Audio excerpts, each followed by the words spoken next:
সর্বনাশ, আলতা কই গেলি? এই দেখ, তোর ছেলে একটা চাকমা মেয়েকে বিয়ে করে এনেছে। ফারিসার চোখটা কেবলই ঘুম লেগে এসেছিল। এরই মধ্যে আচমকা চিৎকারে ঘুম ছুটে গেল। তড়িঘড়ি করে উঠতে গেলে সোফা থেকে ফ্লোরে পড়ে যায়। পল্লবী হকচকিয়ে বড় বড় চোখ করে ওর দিকে তাকিয়ে রইল। ফারিসা পিটপিট করে তাকিয়ে আছে। সামনের সোফায় তানজিমেরও ঘুম ভেঙে গেছে। আড়মোড়া ভেঙে উঠে বসে পূর্ণ দৃষ্টি ফারিসার দিকে গেল। ওকে ফ্লোরে বসে থাকতে দেখে তানজিম বলল, আপনি ফ্লোরে বসে আছেন কেন? পল্লবী ফোড়ন কেটে বলল, বউ নিচে বসেছে বলে কষ্ট হচ্ছে তোর? এত তাড়াতাড়ি বিয়ে করে বউয়ের আঁচল ধরলি। এতদিন যে আমরা তোকে বিয়ে করতে বলতেছি, তুই পাত্তাই দিলি না, আর আজ সোজা বিয়ে করে বাড়িতে বউ নিয়ে চলে এলি, তাও আবার একটা চাকমা মেয়েকে। এই মেয়ে আমাদের ছেলেকে কি জাদু করেছো তুমি? পল্লবীর কথা ফারিসার মাথার উপর দিয়ে যাচ্ছে। বউ বিয়ে কি বলছে? মহিলা ঘুম থেকে উঠে এমনিতেই যে কারোর মাথায় আওলায় যায়। তানজিম সহজে রাগে না, সবটা বুঝে যদি অন্যায় বা মিথ্যে মনে হয় তখন রেগে যায়। পল্লবীর কথা বুঝতে পেরে বলল, বড়মা ভুল বুঝছো। পল্লবী স্বভাব কোনো একটা বিষয় নিয়ে উল্টোপাল্টা ভাবা, এবারও তাই হলো। কি ভুল বুঝছি? এই মেয়ে কি তোকে জোর করে বিয়ে করেছে? তানজিমের বিরক্তিতে কপালে ভাঁজ পড়ল, বলল, আমার কথাটা শেষ করতে দাও। এই মেয়েটা কাল বিয়ের আসর থেকে পালিয়ে আম্মুর কাছে এসেছে। আম্মু অসুস্থ, ঘুমের ওষুধ খেয়েছে, এজন্য আমি মেয়েটাকে এখানে বসিয়ে রেখেছি। ডিস্টার্ব করতে চাইনি। পল্লবী বিষয়টা কাটাতে পারছে না, বলল, কি? এই মেয়ে, তুমি তোমার বাড়িতে চলে যাও। তোমার পরিবারের লোকজন জানতে পারলে আমাদের নামে অভিযোগ আনবে। ফারিসার ঘুমের রেশ কেটে গেছে অনেক আগেই। দাঁড়িয়ে দাঁড়িয়ে ওদের কথা শুনছিল। রাগও হচ্ছিল মেয়েটার। মেয়েটা বলে ডাকায় ওর তো নাম একটা আছে নাকি? ছেলেটাকে তো কাল রাতে ওর নাম বলল, তবুও মেয়েটা মেয়েটা বলে ডাকছে। ফারিসা রাগটা সংবরণ করে বলল, আলতা ম্যাডামকে ডাকুন, ম্যাডাম চেনে আমায়, শুধু বলুন ফারিসা আসছে। ফারিসা নামটা শুনে চমকালো। পল্লবী এবার একটু শান্ত হলো। শান্ত কণ্ঠে বলল, তুমি ফারিসা? তোমাকে নিয়ে আলতার কাছে অনেক গল্প শুনেছি, কিন্তু তোমার বিয়ের কথা তো আলতা বলেনি। ফারিসার চোখ মুখ চকচক করে উঠল। ম্যাডাম তো জানে না আমার বিয়ের কথা, একটু ম্যাডামকে ডেকে দিন না, আমার অনেক কথা আছে ম্যাডামের সাথে। পল্লবী ডাকতে গেল, যদিও তানজিম বাধা দিয়েছিল, কিন্তু শোনেনি। পল্লবী আলতার কাছে ফারিসাকে নিয়ে অনেক গল্প শুনেছে। ওকে দেখার খুব ইচ্ছে হয়েছিল, তাই আলতাকে দিয়ে ফারিসাকে অনেকবার ওদের বাসায় আসার কথাও বলা হয়েছিল। ফারিসায় আসেনি। এখন যখন এত রাতে আলতার খোঁজে এসেছে, তাও বিয়ের সাজে, নিশ্চয়ই বিপদে পড়ে এসেছে মেয়েটা। তানজিম কপাল কুঁচকে তাকিয়ে আছে ফারিসার দিকে। সেটা দেখে ও বলল, আপনি আবার আমার দিকে ওভাবে তাকিয়ে আছেন? ভদ্র লোক একটা, আপনাকে আমি ভালো ভাবতাম। তানজিমের রাগ লাগছে। এই পুচকে মেয়েটা কাল রাত থেকে চ্যাটাং চ্যাটাং করে কথা বলছে। ও যে একজন সম্মানীয় মানুষ সেটাতে পাত্তাই দিচ্ছে না, উল্টো যা নয় তাই বলে যাচ্ছে। ভদ্রভাবে কথা বলুন। মেয়ে বলে ছেড়ে দিচ্ছে বলে যা নয় তাই বলবেন? রাজনীতির লোকেরা ভালো হয় না, তাই ভালো সাজার নাটক করেন। আপনাদের আমার খুব ভালো করেই চেনা আছে। ফারিস্তার কথা শুনে বুঝল ও রাজনীতি করার লোকজন একদম পছন্দ করে না। তাই আর না ঘেটে নিজের রুমের দিকে গেল। ফারিসা পেছন থেকে ভেংচি কাটল, বিড়বিড় করে তানজিমকে বকতে লাগলো। রাত ৩টার দিকে আগুন লাগছে ঢাকা শপিং মলে। সেই সূত্র ধরে আশেপাশের কয়েকটা বাড়িতেও আগুন লাগছে। ঘুমন্ত অবস্থায় মৃত্যু ঘটেছে কয়েকজনের। মুহূর্তের মধ্যে ভাইরাল হয়ে গেছে সেই খবর। ব্যবসায়ীদের মানসিক অবস্থা ভালো না, কান্নাকাটি জুড়ে দিয়েছে। ফায়ার সার্ভিসের আহত লোকেরা মানুষজনকে উদ্ধার করে হসপিটালে পাঠাচ্ছে। অসহায় মানুষগুলোর চোখে পানি দেখে শাওনের নিজেকেও অসহায় লাগছে। আগুন লাগার কিছুক্ষণ আগেই মেসেজ পেয়েছিল আজ আগুন লাগবে। এক প্রকার চ্যালেঞ্জ ছুড়ে দিয়েছিল শাওনকে, কিন্তু পরিকল্পনা করে সবটা সামলানোর আগেই যা হওয়ার হয়ে গেছে। শাওন নিজেও আহত, কিন্তু সেটার কষ্ট থেকে ওকে এই অসহায় মানুষগুলোর কষ্টে পোড়াচ্ছে। শাওনের চেলাপেলারা শাওনকে নিয়ে ক্লিনিকে গেল। শাওনের চোখ জোড়া রক্তিম ক্লান্তি এসে ভর করেছে। হাতের ক্ষত জায়গায় অ্যান্টিসেপটিক লাগাতেই জ্বলে উঠল। শাওন তাকালো মেয়েটির দিকে। মেয়েটি খুব যত্ন সহকারে লাগাচ্ছে, আবার মাঝে মাঝে ফু দিচ্ছে। শাওন প্রশ্ন ছুড়ল, তুমি ডক্টর নাকি নার্স? অপরিচিত কোনো লোক তুমি বলে সম্বোধন করা ইরার পছন্দ না। লোকটার দিকে তাকালো। রেগে যেতে গিয়েও রাগটা গিলে ফেলল। ডক্টর হতে গেলে কত কি সহ্য করতে হবে, কত প্রশ্নের সম্মুখীন হতে হবে। এই তো সবে শুরু। নিজের কাজটা করতে করতে বলল, ডক্টর। নতুন? হ্যাঁ। শাওন আর কোনো কথা বলল না। ওর কথা বলতে ইচ্ছে করছে না। ডক্টরটাকে ভালো লেগেছে ওর। এভাবে যত্ন নিয়ে পেশেন্ট কয়জন দেখে। শাওন রুমে বসে আছে। এখন ওর কি করা উচিত সেটাই ঠান্ডা মাথায় ভাবছে। আমজাদ হুইল চেয়ার ঠেলতে ঠেলতে রুমে আসলো। শাওনের মাথায় হাত বুলিয়ে দিল। শাওন বলল, বাবাই, আমি হেরে গেছি। সবটা জেনেও আমি কিছু করতে পারিনি। কিছু কিছু হার হার হয় না। তুমি হারোনি, ওরা কাপুরুষ। তোমাকে জানানোর কয়েক মুহূর্ত পরেই ওরা এটা করেছে। ওরা জানতো তোমাকে সময় দিলে তুমি সবটা সামলে নেবে। এখন আমার কি করা উচিত? যারা এটা করেছে তাদের শাস্তি দাও, আর যেন তারা এমনটা করার সাহস না পায় এমন শাস্তি দাও। শাওনের মনে প্রতিশোধের আগুন জ্বলে উঠল। মাথায় একটা কথায় ঘুরপাক খাচ্ছে, শাস্তি দিতে হবে। শাস্তি, শাস্তি, সব অন্যায়ের শাস্তি পাবে তারা। আলতা বান্দরবানের মহিলা কলেজের প্রিন্সিপাল। ফারিসা সেই কলেজের স্টুডেন্ট। নিজের চঞ্চলতা আর বিভিন্ন প্রতিযোগিতায় অংশগ্রহণ করে জিতে পুরস্কার পেয়ে কলেজের সবার প্রিয় হয়ে উঠেছে, সেই সাথে আলতারও। আলতা প্রিন্সিপাল হলেও সকলের সাথে বন্ধুসুলভ আচরণ করে। তাছাড়া ফারিসার জন্য আলতার একটা টান অনুভব হয়। একটা প্রিয় মানুষের সাথে ফারিসার অনেক মিল। এবার ফারিসা এইচএসসি পরীক্ষা দিবে, কিন্তু পড়াশোনা কোনো মনোযোগ নেই। তাই অনাথ মেয়েটার বোঝা বইতে না পেরে মামা মামি মিলে জোর করে বিয়ে দিতে চেয়েছিল। টাকাওয়ালা টাক বুড়ো লোকটার সাথে টাকার লোভে পড়ে। ফারিসার বিয়েতে মত নেই বলে পালিয়ে এসেছে আলতার কাছে। আলতাই একমাত্র ওকে সাহায্য করে বিপদ থেকে উদ্ধার করতে পারে। তাই তো বিয়ে বাড়ি থেকে পালিয়ে তার কাছে আসা। ঘুম ভাঙতেই পল্লবীর কাছে এমন আশ্চর্য রকমের কথা শুনে তড়িঘড়ি করে নিচে চলে আসলো। ফারিসাকে বিয়ের সাজে দেখে আরো চমকালো। ফারিসা, তুমি এখানে এই সাজে? ম্যাডাম, মামা মামি জোর করে বিয়ে দিতে চেয়েছিল বুইড়ার টাকলাওয়ালার সাথে। পালিয়ে এসেছি আমি। হেল্প করার জন্য আপনি ছাড়া আর কে আছে বলেন? ফ্রেন্ডগুলো আস্ত শয়তান। ওই যে বলে না, হাতে কাদায় পড়লে চামচিকাতেও লাথি মারে। পল্লবী ফোড়ন কেটে ভ্রু কুঁচকে বলল, তাহলে তুমি নিজেই স্বীকার করছো তুমি হাতি?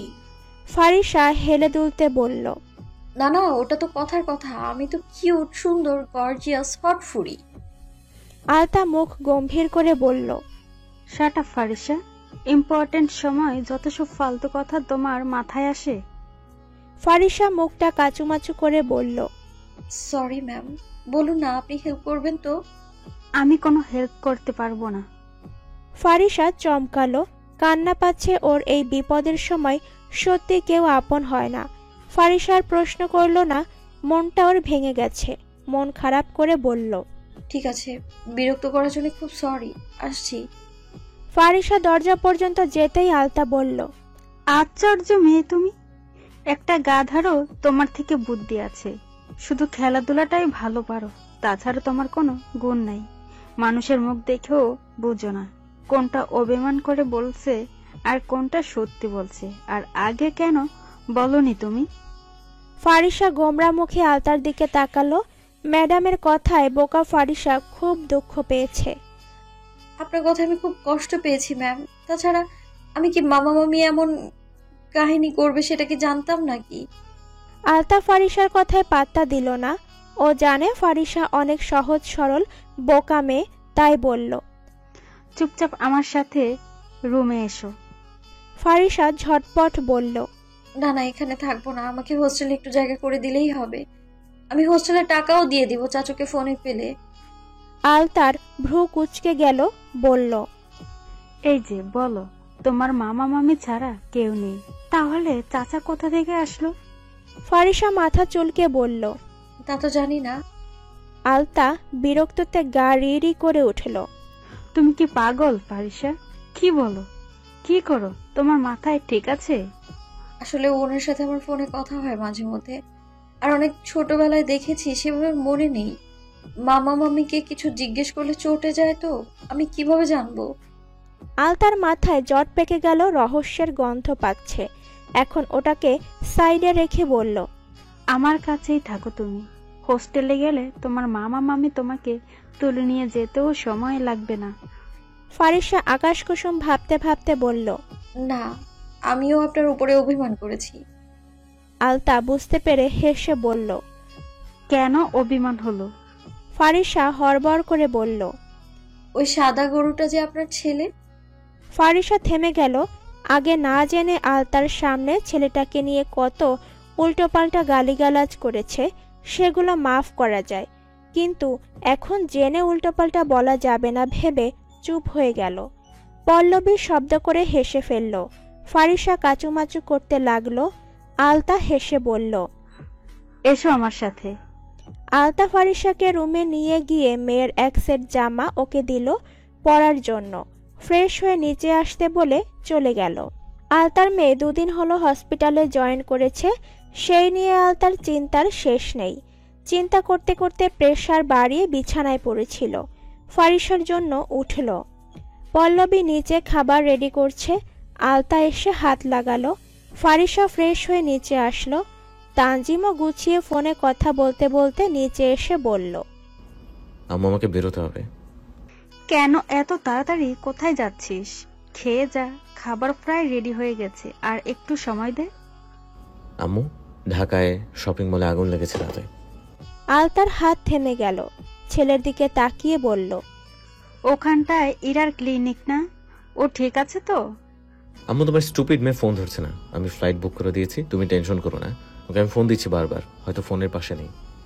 তানজিম দ্রুত পায়ে ফোন করতে করতে চলে গেল। আলতা টেনশনে শেষ। ফোন হাতে নিয়ে হাজবেন্ডকে ফোন দিল, কিন্তু বারবার বিজি বলছে। ছেলে আর বাবার রাজনীতিতে আছে, চিন্তার শেষ নেই। এখন আবার মেয়েটার টেনশন। রশিদ ফোনটা ধরলে মেয়ের খবরটা অন্তত দিতে পারত। ফারিসা আলতার অস্থিরতা দেখে ভালো লাগলো, আবার খারাপও লাগছে। ভালো লাগছে এটা ভেবে মারা এমনই হয়। তোর বাবাকে কিন্তু ওদের জন্য জেলে যেতে হয়েছে, আর এখনো সেই শাস্তি ভোগ করছে, ভুলে যাস না। আমজাদের কথায় শাওনের মাথায় প্রতিশোধের আগুন জ্বলে উঠল। সেদিনের ঘটনা ওর চোখের সামনে ঘটেছিল, তাই আমজাদের কথাটাই যথেষ্ট ছিল। সেদিনের ঘটনার জন্য ওর মা বোনকে হারিয়েছে, বাবা জেলে, ও কিভাবে ছেড়ে দিবে, ওদের শাস্তি হবে। আমজাদের শাওন কথার পর উত্তর না দিয়ে সব প্ল্যান করে ফেলল। ওদেরকে একসাথে শেষ করা যাবে না, যা করার ধীরে ধীরে করতে হবে। আলতার শ্বশুরবাড়ি বান্দরবান, সেই অনুযায়ী চাকরির পোস্টিং করিয়েছিল এখানকার কলেজে। বান্দরবনে বাসা হলেও সকলে যে যার কাজে বিভিন্ন জায়গায় থাকে। বাড়িতে থাকে শুধু 2 জা, পল্লবী আর আলতা। পল্লবী বড় জা, বিয়ের 2 বছর পরেই স্বামীকে হারিয়ে পাগল প্রায় অবস্থা। অনেকে বিয়ে করতে বললেও তিনি সেসবে কান দেননি। স্বামীর ভালোবাসা নিয়েই পড়ে আছে বাড়িতে। নিজের সন্তান না থাকায় তানজিম আর ইরাকে নিজের সন্তানের মতো ভালোবেসে লালন পালন করেছে। ওদের জন্মের পর আলতা নতুন চাকরি সংসার সামলাতে হিমশিম খাচ্ছিল। তখন পল্লবী আলতাকে সবটা সামলাতে সাহায্য করে। পল্লবী আলতা ছেলেমেয়েদের টেনশনে সকালের খাওয়া হলো না। ফারিসার ক্ষুধা লাগায় আর না করেনি, খেয়ে নিয়েছে। তানজিম পৌঁছে খবর দিল ইলা ঠিক আছে, এত পেশেন্টের মধ্যে ফোন ধরতে পারেনি। ওদের খবর পেয়ে আলতা আর পল্লবী শান্ত হলো। ফারিসা তা দেখে বলল, তোমরা মারা এত ভালো হও কেন? সন্তানের জন্য সকালের খাবারটাও খাওনি। আর আমার পোড়া কপাল দেখো, আমার মাকে তো আমি কখনো দেখিইনি, কেমন দেখতে আমি তাও জানি না। পল্লবী বলল, ছবিতেও দেখোনি? ফারিসা মন খারাপ করে বলল। উম, বাবা মা কাউকেই দেখিনি, ছবিতেও না। মামা মামি সবসময় এড়িয়ে যায়, আমার খুব মন খারাপ হয়।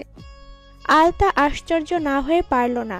মেয়েটার বাবা মায়ের সাথে কি এমন লুকোচুরি যে ছবি পর্যন্ত দেখতে দেয়নি? ভাইয়ের কাছে বোনের ছবি থাকবে না, এটা অসম্ভব। আলতা বলল। তোমার বাবার নাম কি? শাহাদাত চৌধুরী। আলতা বিস্ময়ে বলল। কি, মায়ের নাম ওজনিয়া চাঙ্গা? হ্যাঁ। ফারিসার কথা শেষ হতে পারল না। আলতা ফারিসাকে জড়িয়ে ধরে কেঁদে দিল। বলল, তুই ওজনি আর ভাইয়ের মেয়ে? এতদিন বলিসনি কেন? ফারিসা আলতার কথা কিছু বুঝতে পারছে না।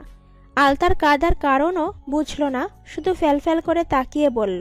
আপনি কাঁদছেন কেন ম্যাডাম? আমি কি আপনাকে দুঃখ দিয়ে ফেলেছি? আচ্ছা, আম সরি। আলতা কান্নার মধ্যে হেসে ফেলল, বলল, তুই ঠিক তোর মায়ের মতো বোকা। জানিস তোমার মা কত বোকা বোকা কাজ করে তোর বাবার মনে জায়গা করে নিয়েছিল। ফারিসা অবাক হয়ে বলল, আপনি আমার বাবা মাকে চেনেন কিভাবে? আমার বাবা মা কেমন ছিল? তাদের কোনো ছবি আছে? আমার না ওদের খুব দেখার ইচ্ছে। আচ্ছা, আমি কার মতো দেখতে হয়েছি? মামা মামি বলে আমি নাকি মায়ের মতো দেখতে। ফারিসা একটার পর একটা প্রশ্ন করতে লাগলো। আলতা ফারিসার মুখে হাত বুলিয়ে প্রাণ ভরে দেখতে লাগলো। ওর মন ঠিকই বলেছিল, ফারিসা ওজনের আরেক রূপ, কিন্তু এটা যে ওরই মেয়ে এটা বুঝতে পারেনি। ফারিসার কথার মাঝে আলতা বলল, জানিস আমি তোর কে? আমি তোর ফুপি। ফুপি? হুম। পল্লবী এতক্ষণ সব দেখছিল। আলতাকে বলল, তুই কিভাবে শিওর হচ্ছিস আলতা? ওর বাবা মা তো অন্যও হতে পারে। না আপা, আমার কোনো ভুল হচ্ছে না। ও দেখতে ওর মায়ের মতো, আর চুলগুলো ওর বাবার মতো কোকড়া। আরও খেলাধুলায় অনেক ভালো। দেখ না ভাই, ও খেলাধুলায় অনেক ভালো ছিল, আর ও ওর মায়ের মতো বোকা। সবটা মিলে যাচ্ছে। আমি ওর স্টুডেন্ট ইনফরমেশন কখনো দেখিনি, তাহলে অত্যন্ত আগে জানতে পারতাম। আলতা খুশি যেন বাঁধ মানছে না। স্বামীকে ফোন দিয়ে বাসায় আসার জন্য তাড়া দিল, সাথে ছেলে মেয়েদেরকেও আনতে বলল। আলতা খুশিতে কি করবে সব তালগোল পাকিয়ে ফেলল। ফারিসার মনে অনেক প্রশ্ন জেগেছে, তার উত্তর আলতা দিতে পারবে বলে প্রশ্ন করছে।